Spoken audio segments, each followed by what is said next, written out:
L'ho vista per la prima volta mentre camminava sulla spiaggia. Aveva gli occhi come il mare, infiniti, come un orizzonte.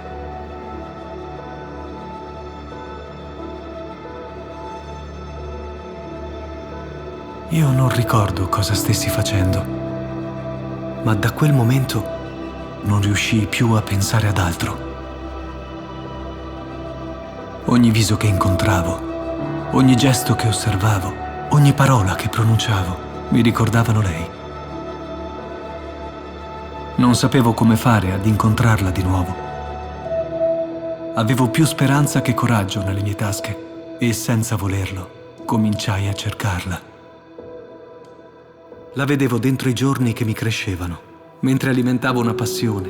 Pensavo a lei quando il vino scendeva ad accendere i sorrisi degli amici, seduti al sole della riviera, dove il Friuli va a riposare gli occhi nei suoi tramonti. La vedevo continuamente davanti a me, in ogni luogo, fin dentro le rovine. E quando immaginavo come sarebbe stato averla lì, con me, riuscivo anche a commuovermi.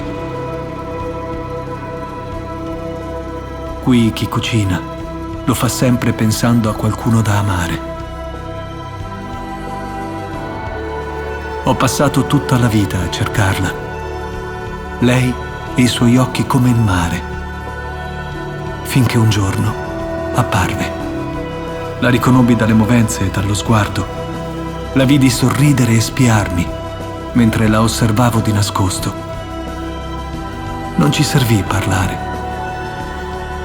Se ne andò nuovamente. Avevo imparato da lei cos'era l'amore. Vivere qui è proprio questo: cercare l'amore con gli occhi del mare, che non smettono di perdersi nel loro orizzonte.